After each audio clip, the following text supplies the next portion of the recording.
kelas A, kelas B, kalau saya 4 kelas. 4 kelas rasanya ya. Jangan kelasnya banyak. Kelas yang lain itu akhirnya sholatnya masing-masing Pak. Akhirnya dia kalau masuk di jam belajar kita. Nah, apakah baiknya seperti di SMK Muhammadiyah? Saya pernah di SMK Muhammadiyah dulu saat asar, Muhammadiyah kan sore di belakang dia gitu. Saat asar itu semua kalian berjamaah. Nah, berjamaah. Jadi kalau ada yang mengganggu saat belajar. Kalau kita Pak, dia sholat 1, 2, 3, 4. Belum lagi yang kita sudah masuk terlambat lagi. Nah itu kayak apa Pak? Apakah baiknya sholat berjamaah semua atau memang dibolehkan seperti itulah toleransinya? Ya terima kasih. Assalamualaikum. Ada yang lain mungkin mau nambahkan atau mau jawab kan? Ya, katanya jawab kan? Berarti jawab Pak. Berarti jawab ya. Ya silakan Mas Muhammad. Ini bukan alhamdulillah. Ya. Ini alumni, bukan alumni. Guru. Ya juga biasanya Pak, kalau terkendala masalah ruangan untuk musola, kita punya memfasilitasi juga Pak. Biasanya kalau di Muhammadiyah sampai sekarang kalau sholat zuhur dan asar emang serentak ya Pak ya, serentak karena mereka untuk ruangannya ada. Sekarang nggak bisa sih Pak, ruang aula kan seperti otomotifnya di aula. Tapi kendala yang seperti itu yang sampaikan tadi, karena kami dengan Pak Sandi pernah juga disabilitas, karena posisi itu Pak ya. Jadinya kami Pak diinstruksikan oleh kepala sekolah untuk sholat zuhur dan asar silakan di kelas dipimpin atau diawasin oleh guru mapel yang bersangkutan. Pada saat Saya pasti bisa bilang sholatnya di kantin. itu kan Pak, kalau asarnya Pak, soalnya terkumpul sama SMA ya, jadinya SMK ngalah, jadinya sholatnya di kelas masing-masing. Itu sebenarnya aula Pak, tapi dipakai untuk kantin. Diperjelas lagi tuh. Nah yang sekolah SMK yang berada di sini. Nah untuk SMK ini bisa juga Pak, tergantung tim manajemen bisa mengarahkan ke guru-gurunya, bisa di kelas. Tapi untuk kelasnya kita tahu sendiri Pak ya, harus kan bersih seperti ini. Kalau kelasnya masih debu ya kan bisa juga Pak. Dan tim manajemen dan sekolahnya juga Pak memberikan bagaimana solusi untuk melaksanakan ibadah sholatnya Pak. Seperti itu Pak. Ya, bagaimana? Yang lain? Ya, berarti intinya apakah itu bermasalah bagi sekolah ya kan? Kalau misalnya pada saat di 2 kelas tadi sholat, yang 4 kelasnya itu tidak ada jadi masalah, tidak jadi masalah. Ya, jadi berjalan terus. Dia yang jadi masalah itu berkeliaran di sana orang mengganggu malah. Nah itu yang bisa disolusinya berarti dia bisa terkaya jadi sebentar. Nah sudah berkeliaran ini toa begini Pak, toa lalu bunyinya lalu langsung masuk. Itu yang lebih mengganggu lagi Pak. Iya, itu yang mengganggu lagi. Keluar Pak, sekolahnya kacau, ini sekolahnya kendaraan keluar kan lagi. Nah berarti ya itu yang dicari solusinya ya mungkin kalau jangan berkeliaran ya baca katanya supaya ada berkeliaran itu aja. Nah mungkin tadi salah satunya tadi bisa belajar di masalah di kelas. Berarti bayar 2. Karena masalahnya itu Pak, ada siswa yang berkeliaran pada saat sholat berjamaah karena kelasnya ada terpilih gitu kan. Dan jam istirahatnya itu lepas Pak dengan jam. Iya, berarti pas itu masalahnya.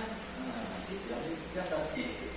Nah, mungkin beda-beda setiap satuan pendidikan dan setiap sekolah tergantung dari SDM, maksudnya gurunya berapa yang bisa mengatasi itu ruangan kelas yang di tadi belum bersih kan. Nah, itu ya mungkin penanganannya bisa beda-beda setiap sekolah kan. Nah, berarti yang ingin kita laksanakan atau yang kita capai adalah pada saat sholat berjamaah jangan ada murid yang berkeliaran tidak sama atau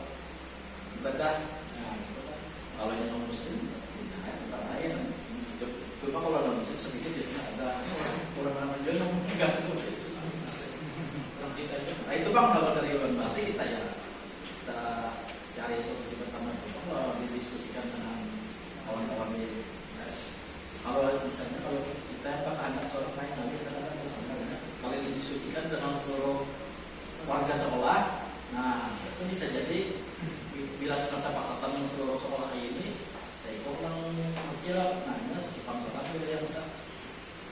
Jadi kita baiknya artinya kata jangan diputuskan oleh kepala sekolah sendiri, dilimpah juga masalahnya supaya diambil keputusan selama itu pengalaman berkurang.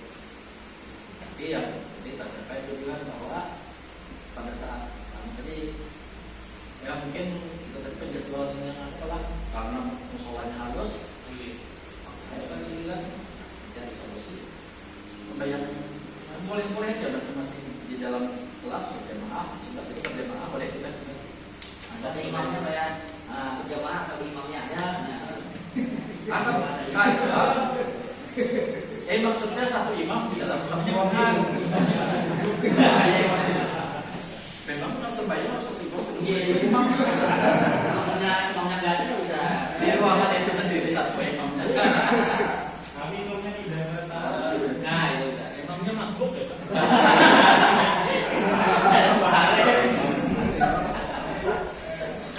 Asal jangan imamnya berpihak buruk aja lah. Jadi gimana? Lagi Pak, itu Pak, masalah disiplin Pak. Ya. Kita ini disiplin Pak, jadi momok Pak untuk kami yang pengajar jam pertama. Momok sekali Pak, apalagi kami sekolah kami itu berapa siswa sangat jadi momok Pak. Karena sering kita panggil juga kalau jam pertama itu yang kita panggil bukan siswanya tapi orang tuanya.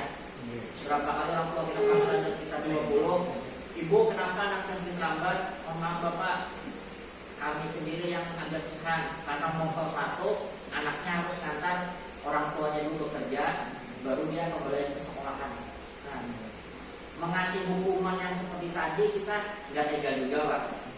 Dikasih hukuman ini ya berjalan pembelajaran harus sampai anak dulu seperti itu Pak. Jadinya cara antisipasinya tuh bagaimana Pak? Apakah orang tuanya yang dimerdekakan atau anaknya yang dimerdekakan Pak? Kira-kira bagaimana Pak? Terima kasih Pak. Terima kasih Pak.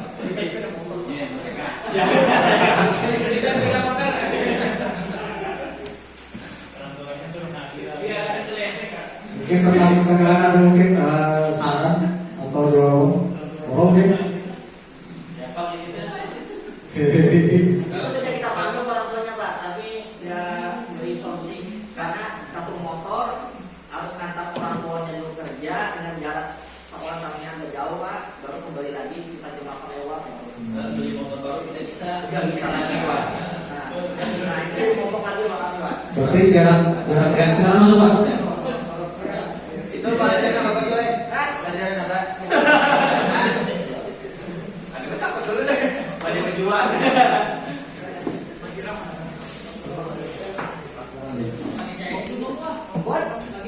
Nah, oke, kami di kota Segitu.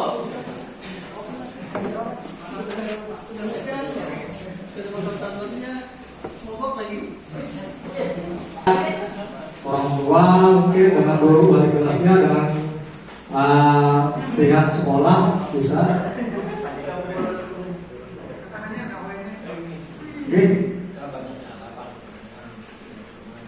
Juga mau aja terkadang. Ya. Memang juga kendala di tempat sini Pak, gimana juga karena jauh-jauh dari jalan rumahnya ke sini. Nah ini turun pengalaman turun sendiri malah waktu masih jadi guru anak orang masih TK. Jadi guru ini sering memukul ini pengalaman yang berbeda turun memukul anak ulun. Gara-garanya ulun karena jam pertama mengajar jam pertama itu 7:30 kalau masuk ke ngabur ini anak saya jam pertama harus begitu 7:30 sudah ada di kelas. Masalahnya anak ulun ini supaya sebelum maunya sebelum 7:30 sudah diangkat sekolahnya, tapi nggak mungkin anaknya nih kena juga mau dimandikan. Wah dia suka apa itu suka sama budaya kita ini ketahuinya kalau campur pukulnya karena anak cewek pukul sampai pernah sampai mukul pakai penggaris besi itu. Jadi tapi terakhir pun menyesal memukul. Nah setelah sampaikan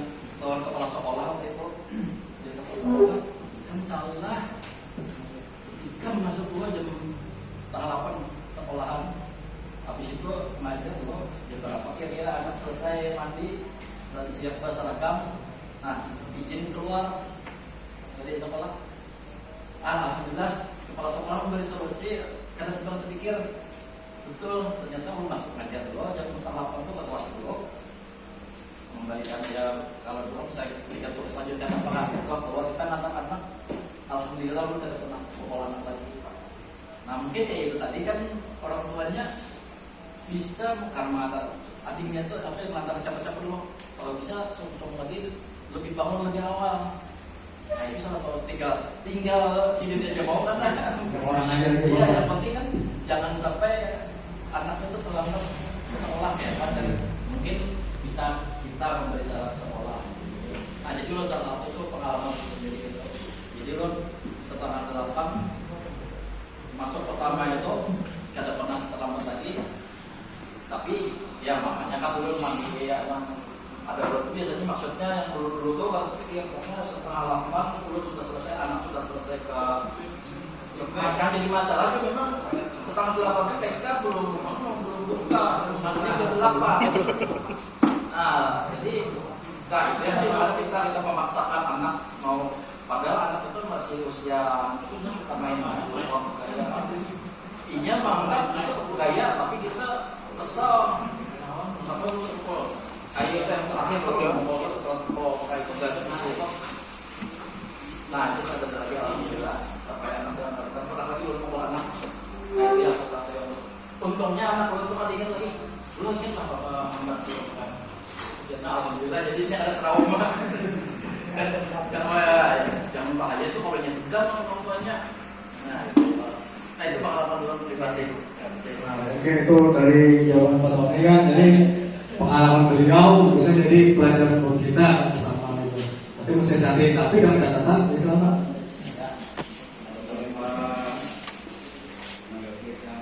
Yang masalah sholat tadi. Jadi masalah sholat ini naik kewajiban beragama.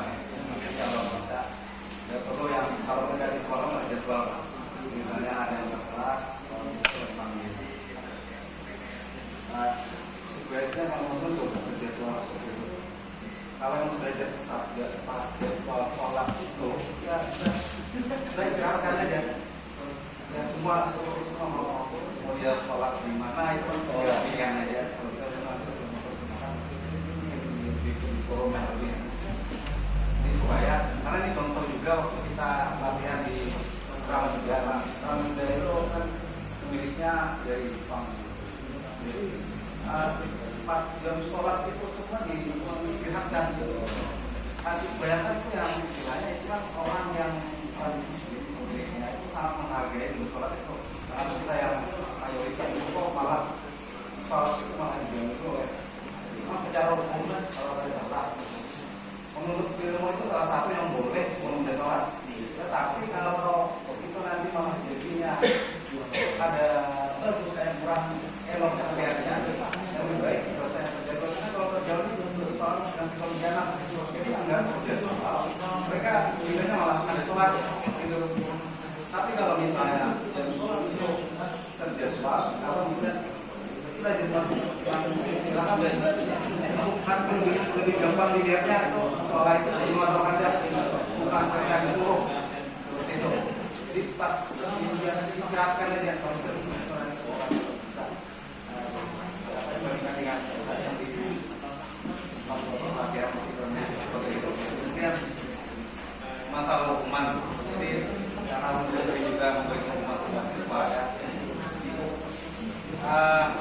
Masalah hukuman ini kalau menurut yang penting prinsipnya yang harus kita pegang. Prinsip dalam memberi hukuman sendiri. Manusia ini kan pada dasarnya fitrah, artinya dia terlahir tanpa apapun. Dan manusia ini kalau nanti mau belajar pelajari itu mempunyai sifat dasar tidak sifat yang terlakukan tidak bagus. Sifat dasar manusia seperti itu. Jadi prinsip itu yang kita pegang. Masalah hukuman ini kan tujuan untuk mengubah seorang dalam riwayat sejarah yang tahu yang paling efektif mengubah seorang itu dari takut saudara yang paling efektif berikan rasa takut paling efektif juga kerjanya masih itu. Cuma ini kadang kalau zaman sekarang itu kayak semacam melanggar hak asasi seperti itu lah. Nah, pada prinsipnya ya, kita harus yang penting proporsional lah kita dalam memberi hukuman itu. Tapi boleh aja kita berikan dengan apa namanya push up dan lain sebagainya. Tapi memang ada dasar, ada tujuannya. Kayak orang kan di otomotif ini profesi yang kuat. Jadi urut kadang-kadang memilih hukuman itu lebih push up. Sebenarnya tujuannya juga lewat memberi kesadaran bahwa kalau dilakukan itu salah. Tapi hukuman itu bukan untuk hukuman main-main, fisik itu karena tujuan supaya fisiknya kuat. Tadi itu yang saya suka fisik kuat lah. Jadi itu karena siswa otomotif tapi kalau fisiknya nggak bagus itu nanti pas ujian di tempat kerja itu kurang membantu. Jadi memang ada sebagai restitusi ada itu yang bisa diganti nanti diberi kompensasi yang lain seperti itu. Tapi itu memang bagus. Kata orang kalau dalam peperangan itu yang paling bagus untuk menangkannya tanpa pertumpahan darah. Gitu loh. Ya kira-kira iya. Tetapi itu sangat sulit. Itu sangat sulit ilmunya tegas, menyelam lebih dalam lagi ke sesuai itu. Ini apa yang pas. Yang penting ada dasar, ada tujuannya itu dan itu ada memberikan siswa.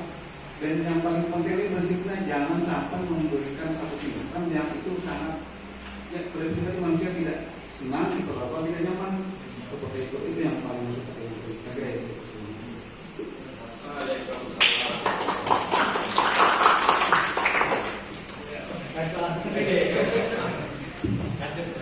Sebelumnya assalamualaikum warahmatullahi wabarakatuh.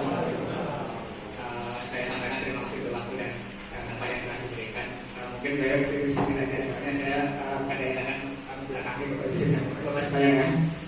Jadi saya lihat diskusi kita sangat menarik sekali. Jadi saya garis bawahi di sini Pak Andri saya menyampaikan tentang disiplin yang positif. Nah, di situ disampaikan ada beberapa teori di situ. Salah satunya adalah hukuman, teori konsekuensi dan restitusi. Di sini saya mungkin menyampaikan dan pengibasan tentang materi tentang ini dan penerapannya.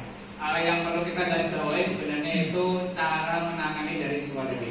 Seperti yang disampaikan bahwa soal tadi ketika anak itu tidak bisa aktif untuk datang tepat waktu, kemudian Bapak ketika disampaikan ada cara tersendiri, teknik tersendiri. Nah, yang disampaikan beliau tadi itu adalah teknik contoh dari restitusi. Jadi sebenarnya restitusi itu apa? Penerapannya bagaimana? Nah, jadi yang disampaikan Bapak itu adalah termasuk di restitusi itu. Jadi kan ada konsekuensi, hukuman, dan restitusi. Jadi maksudnya restitusi itu kita menggali apa yang menjadi permasalahan dan kemudian bagaimana solusinya dan kita memberikan apresiasi ketika itu berhasil. Dan itu masuk ke dalam hati dari anak itu. Jadi ketika memang tidak bisa hadir tepat waktu, kita menyelami di situ masalahnya apa, kemudian kita berikan perhatian dan meyakinkan bahwa tindakan yang diambil pada saat itu adalah salah. Jadi bahwa tadi menyampaikan sadar betul, ternyata teman-teman sekolah menyampaikan, oh salah cara saya. Nah, kemudian ada ide ternyata di situ, oh idenya seperti ini. Tapi Bapak tadi dibantu oleh kepala sekolah. Nah, harapannya itu muncul dari diri sendiri. Jadi orang tua itu akan muncul, oh ini sekolah itu adalah masa depan anak saya. Bagaimana saya mengorbankan anak ini terlambat terus? Bagaimana nantinya ke depannya? Lebih penting pekerjaannya atau anak ini datang tepat waktu. Jadi orang tua itu akan terestitusi itu tadi. Jadi bagaimana perkembangannya itu akan muncul sendiri. Ada ide yang serius mungkin perlu dipikirkan. Seperti Bapak tadi perlu dipikirkan. Akhirnya muncul dengan kesadaran diri sendiri yang disampaikan Bapak Andri tadi yang namanya instruksi. Di situ bukan dari orang lain. Dan kalau sudah sadar seperti itu, anak atau orang tua itu bakal mengejar terus. Jadi maksudnya restitusi itu seperti itu. Jadi ada yang bagus itu memang hukuman, dan yang tingkatannya lebih tinggi ada konsekuensi, kemudian yang tingginya lagi itu ternyata ada restitusi. Jadi yang sekarang ini sedang digaungkan di kurikulum merdeka itu teknik dari restitusi ini. Jadi sebelumnya memang belum banyak diketahui teman sekalian. Dan saya sudah menyadari terutama di bidang otomotif itu anak-anaknya mungkin bandel-bandel. Akan tetapi ketika mereka itu ada salah satu anak ketika sudah mengenali potensi dirinya, dia akan mengejar. Bagaimana mengejarnya? Dia ingat ketika datang ke SMK, jurusan itu sudah diakui sendiri, dan ketika lulus itu mau jadi apa, dia akan menyadari di situ. Dan sudah ada kakak tingkatnya yang memang sukses dengan cara yang rajin sekolah seperti itu, beda dengan yang tidak rajin.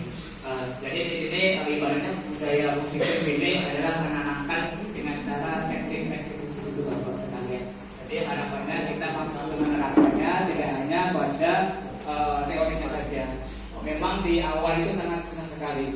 Jadi di awal itu paling tidak kita perlu eksperimen banyak sekali dari setiap anak permasalahannya apa, kemudian kita harus ada lebih kreatif untuk menyampaikan bahwa itu salah, kemudian menyampaikan juga menyadarkan bahwa harus ada solusi dari dia sendiri.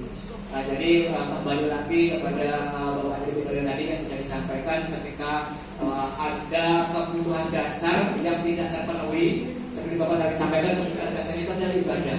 Kalau ibadah itu tidak terpenuhi sebagai kebutuhan dasar, dia akan mencari-cari cara untuk memenuhi kebutuhan dasarnya meskipun dengan melanggar aturan. Itu pasti sudah menjadi kodratnya manusia. Tadi Bapak yang disampaikan tadi. Nah, harapannya sebelumnya harus kita mengenali apa kebutuhan dasar yang tidak terpenuhi, dan kemudian kita merasakan segitiga eksekusi namanya itu tadi. Jadi yang pertama kita menggali bahwa anak itu tidak disalahkan, bukan salahnya dia, tapi karena banyak kondisi yang memungkinkan dia melakukan kesalahan. Dan kemudian kita meyakinkan bahwa tindakan itu salah, dan yang terakhir kita memberikan bagaimana anak itu muncul solusi dari gurunya sendiri. Jadi harapannya kita nanti ada praktik lain yang kita sharing bagaimana menerapkan hal-hal seperti itu.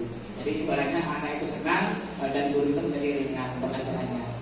Mungkin itu saja yang saya sampaikan. Mohon maaf kalau ada kurangnya, dan mohon masukan dari Bapak sekalian. Mungkin kita bisa sharing pemikiran di sini. Mungkin itu ada. Assalamualaikum warahmatullahi wabarakatuh.